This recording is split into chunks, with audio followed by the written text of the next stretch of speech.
Hey guys, how's it going? It's Alex of Coyote Star Astrology. Welcome back to my channel and welcome to my Mercury retrograde video for the oh-so-dreaded Mercury retrograde transit that we go through a few times a year.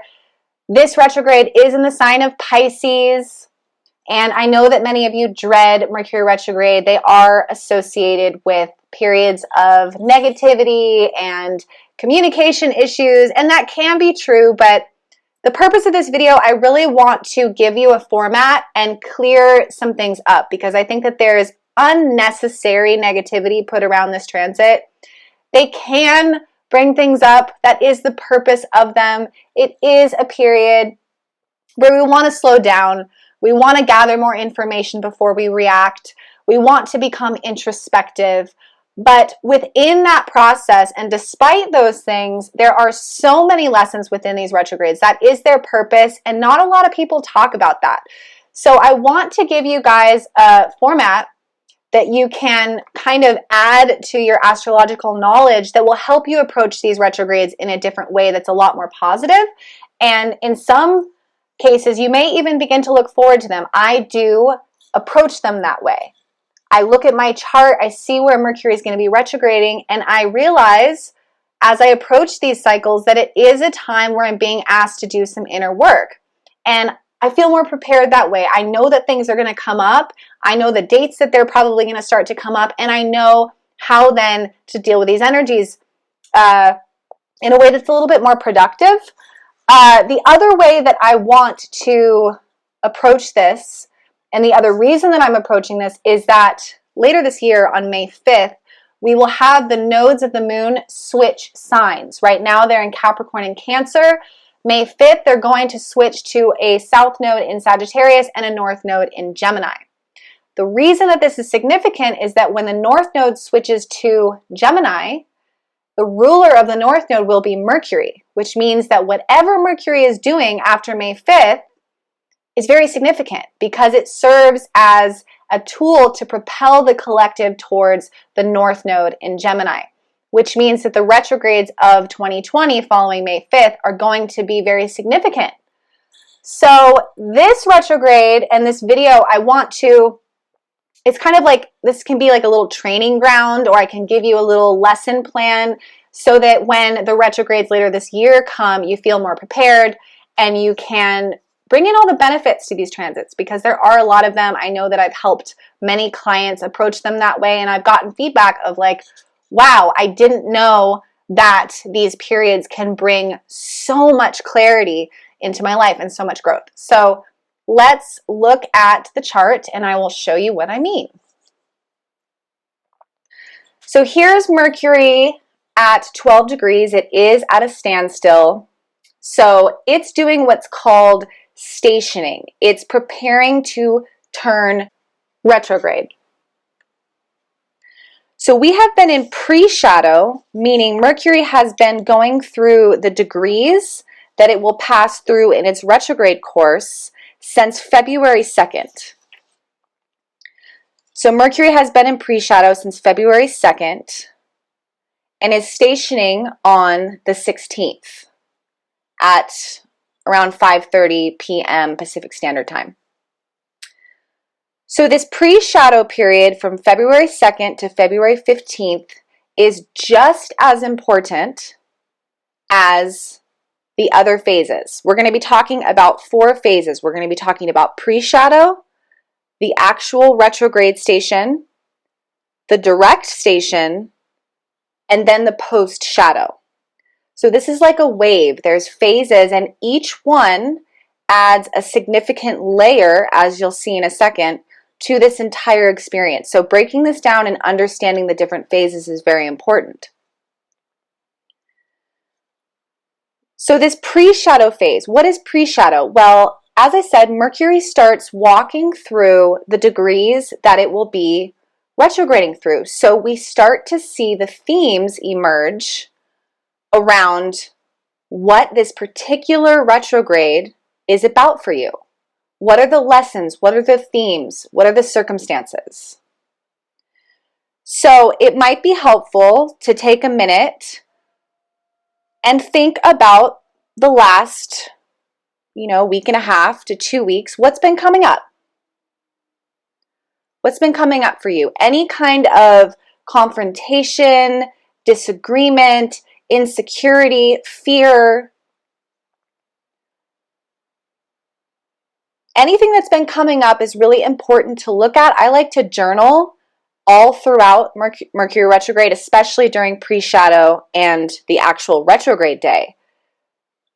Because whatever comes up are little keynotes of what this particular journey is bringing up. Now, Mercury is retrograding in Pisces, and Pisces rules our subconscious and our inner world.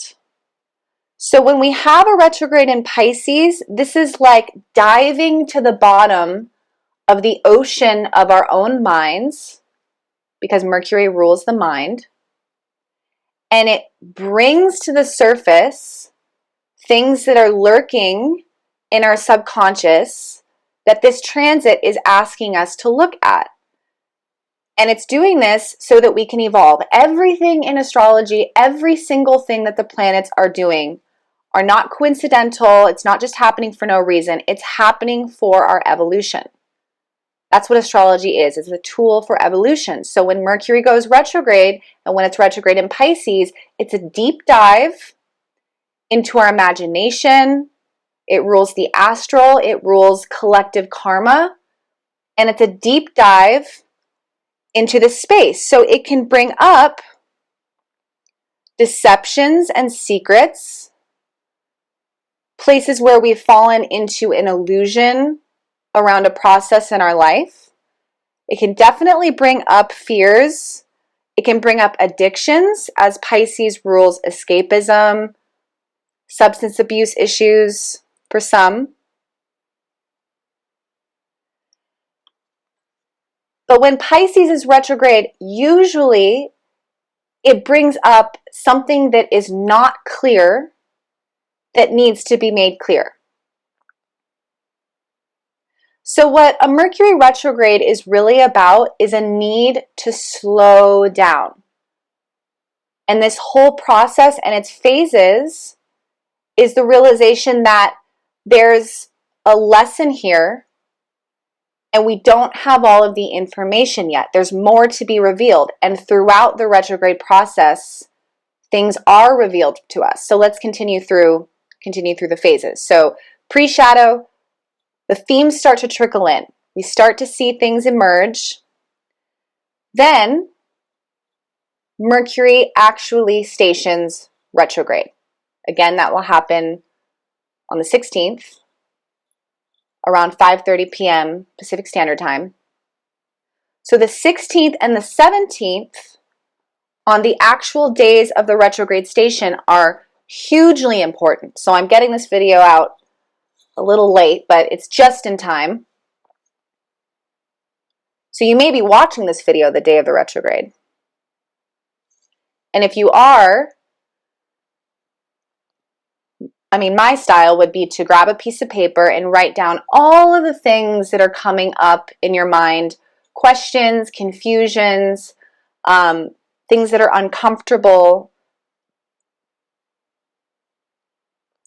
or anything that just isn't clear. Now, Mercury rules our communications because it rules the way that our mind works and then how we bring the ideas of the mind out into the world.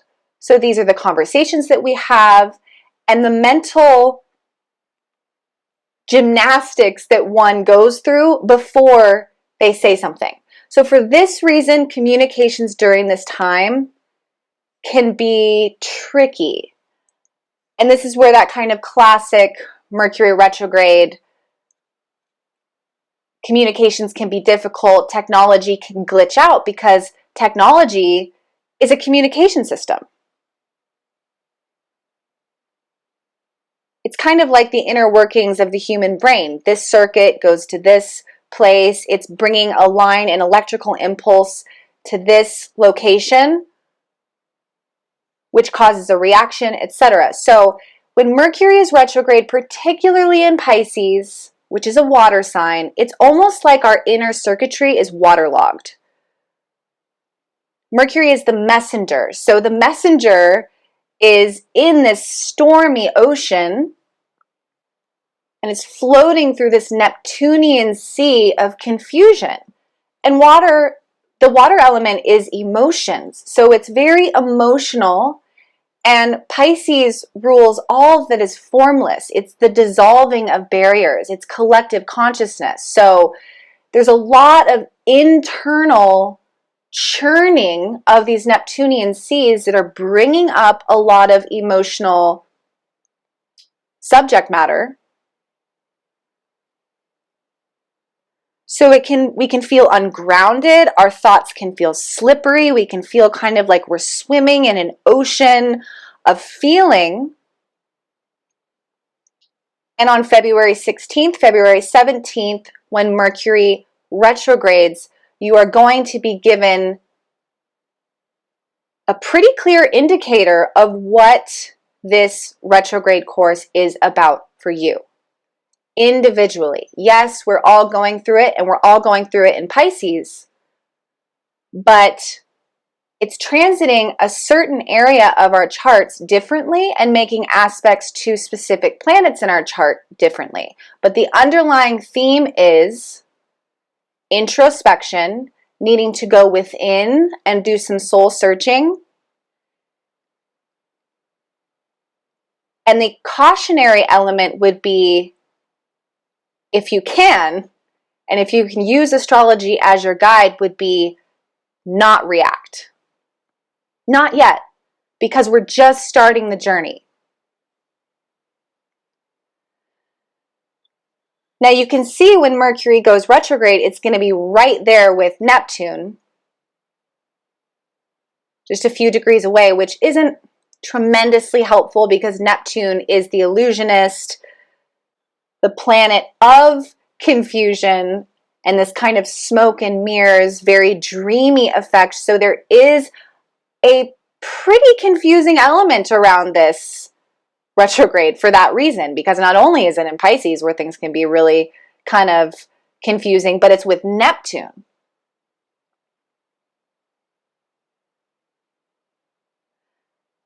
So when Mercury stations in Pisces around Neptune, what always comes to mind for me is that saying, the madman and the mystic dwell in the same waters.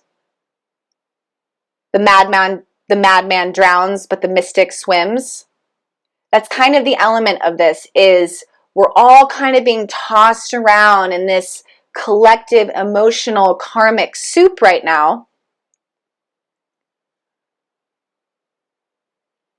And because Neptune is the ruler and because it has heavy influence on this chart here, we want to reach for that higher octave, the highest possible expression of Neptunian energy. And that is unconditional love, unconditional compassion. Neptune is the higher octave of Venus. So Venus rules earthbound love. Love that's grounded in the third dimension, here on planet Earth, where we're in separate bodies with our separate egos and our separate problems and our separate baggage. Neptune is above that. Neptune is outside of these bodies, where we were all souls, where we were all ether. So it's this higher vantage point, which is why it's so spiritual in nature. So that's another aspect of this retrograde that I want to make really clear, is that if you are encountering difficulty, reach for that higher plane.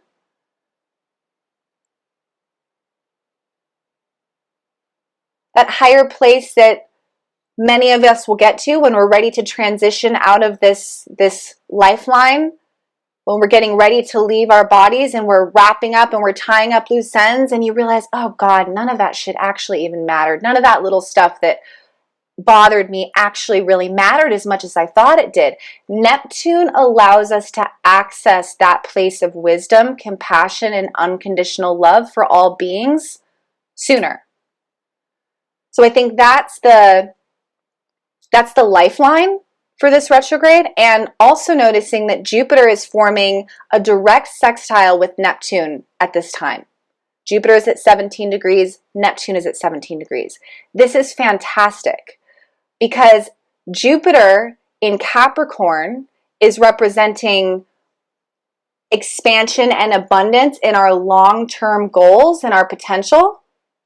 And Neptune represents the higher path, our soul purpose as it was sanctioned and ordained by the divine. So you put the two together harmoniously in sextile, and what that means is that this retrograde is basically saying there's a higher path here for you, but there's some things we have to work out during this retrograde first.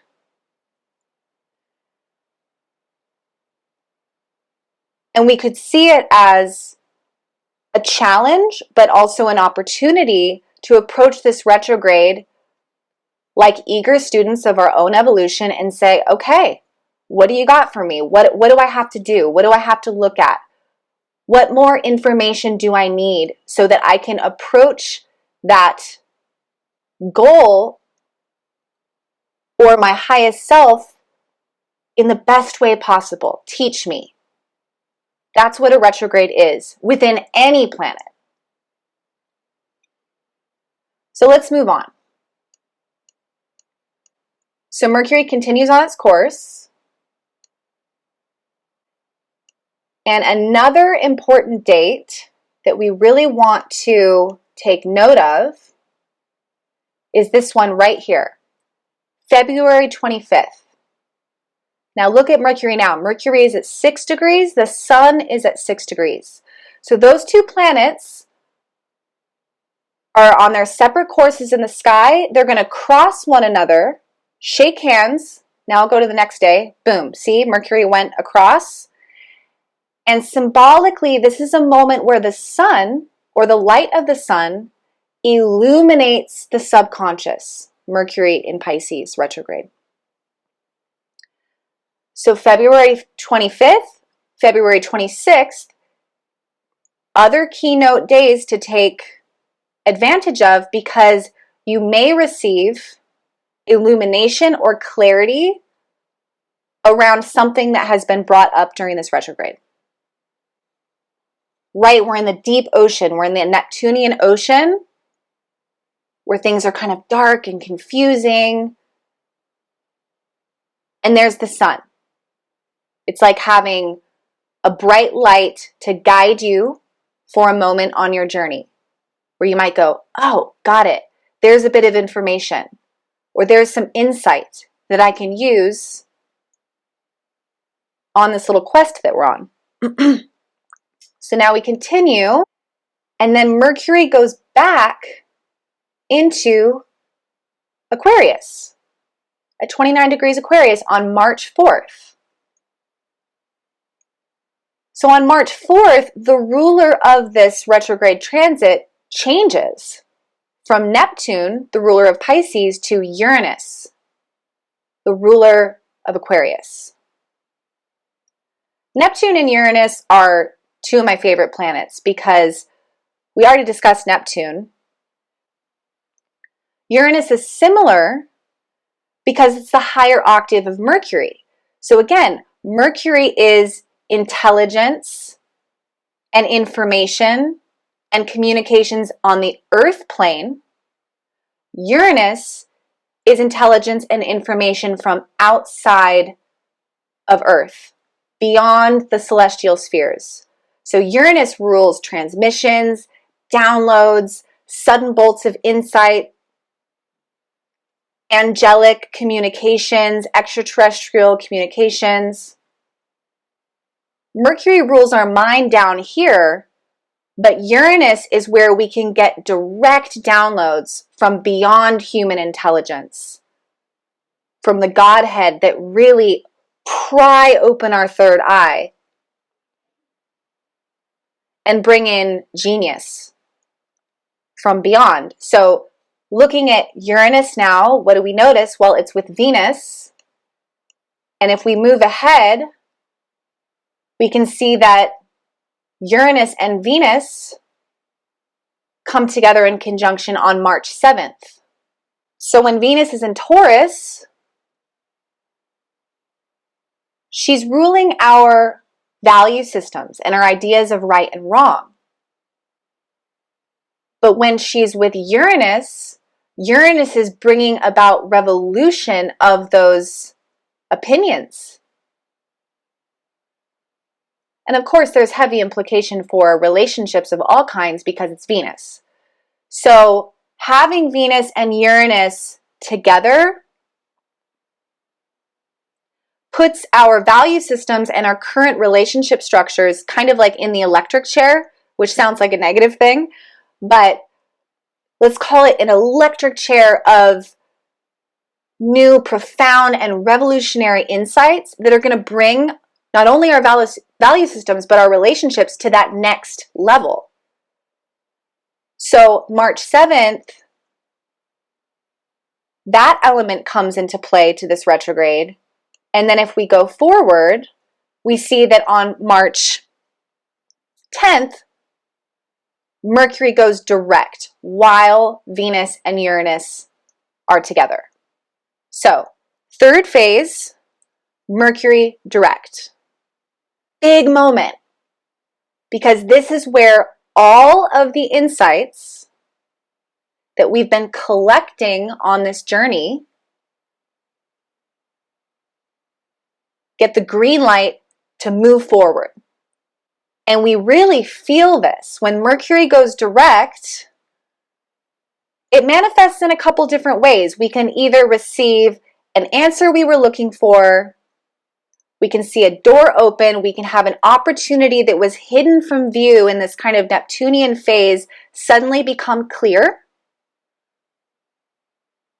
Because Uranus is conjunct Venus, this could be a sudden necessary piece needed within a relationship to come to some kind of revolution or evolution within that relationship. We'll feel the barriers dissolve, or it simply might be very personal. It might be, I did all this inner work during this retrograde and suddenly I'm feeling peace around it, or I know exactly what I need to do. And then from that point on, from March 10th until March 29th, we are in what's called the post-shadow phase, which is the continuation of resolution, the closing out of whatever circumstances or issues were brought forth by the transit, and the slow but steady dissolving of the themes around the retrograde. So I hope that this is clear, because I cannot tell you how much it has enriched my own life to approach retrogrades in this fashion.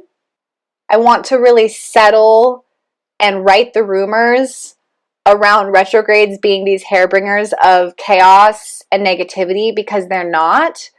We can certainly have some unsettling things come up, but there's keys here.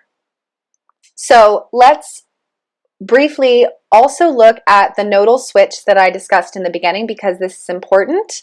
So just for review, for those of you that don't know, the nodes of the moon represent the collective evolution from past karmic issues into a new perspective. So the nodal axis represents karmic growth for the entire human race. And we've had the nodes for the last couple of years in a south node in Capricorn, which is represented, I'm sure many of you know by now, authority and government, a very masculine, structured authority system, the patriarchy. And collectively, we've been moving towards the North Node in Cancer, which is bringing in the more archetypal feminine energy, which is a deeper connection to our own emotions, a deeper connection with what truly makes us happy outside of the rules and regulations and programming that we've been raised with. It's in part why many have been coming into their true selves, because rather than just blindly following orders that are very heavily based in tradition, Capricorn, they're coming into a softer, more vulnerable, and emotionally connected place represented by the North Node in Cancer. So having the nodes switch to a South Node in Sagittarius to a North Node in Gemini is very significant, because it means that the flavor of the evolutionary process for the collective is shifting slightly. So South Node in Sagittarius is about religion, belief systems, theology, spirituality, the search for truth. And the South Node represents the past. So a South Node in Sagittarius represents past belief systems, past dogmas, past truths. And the North Node, which represents the future in Gemini, is about moving into a more experimental time as a collective, because Gemini is the researcher. Gemini is ruled by Mercury, so it's using our mind to explore different areas of belief. So the South Node in Sagittarius, the ruler of Sag, is Jupiter. So Jupiter in Capricorn for most of 2020, again, is going to be bringing up the old belief systems, many of which, when it's in Capricorn, have been put in place by authority, the Catholic Church, this kind of thing. The North Node in Gemini, the ruler will be Mercury, which again is why every Mercury retrograde after May 5th is going to be propelling us towards that North Node of collective experimentation, research, finding our own answers, exploring different belief systems, moving away from the belief systems that we were raised with and more towards whatever it is individually that our individual soul needs to explore for its evolution, which can look quite different for everyone.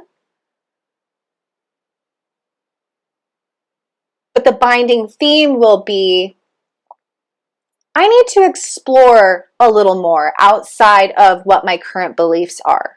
So I think a natural progression of this will be that a lot more people get interested in astrology, which is pretty cool, which we're already seeing happen. But there will be an exploration of lots of different topics that relate to the search of truth. Science. Gemini has heavy roots in science and research and data collecting. Sag can be very dogmatic, very stubborn. It can be like, I've found my truth. This is it. Now I need to convince you that this is the ultimate truth. I know because I'm a Sag. Gemini is like, that's very interesting. Thank you. I'm going to log that away. But I also want to see what this person has to say. The archetype of Gemini has many different interests and likes to collect data from many different points of view. It's one of Gemini's strengths. So this is a very exciting shift, this nodal shift. And I hope that now, after this video, you guys can look forward to the Mercury retrogrades that we'll have throughout the year and understand that although, yes, it can be frustrating to have to slow down. Sometimes during a Mercury retrograde, we have to retrace our steps. We have to notice where we've fallen short or messed up or said something we shouldn't have said or made a decision we shouldn't have made. but there is a guiding lesson. There is a current that when we use the chart, we can kind of bend and flow with, that ultimately brings us exactly where we need to be.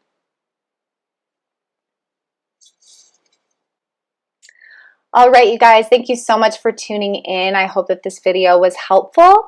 If you would like to reach out to me for a reading, I am available for private readings. I will put my website down in the description box as well as right here. You can go there.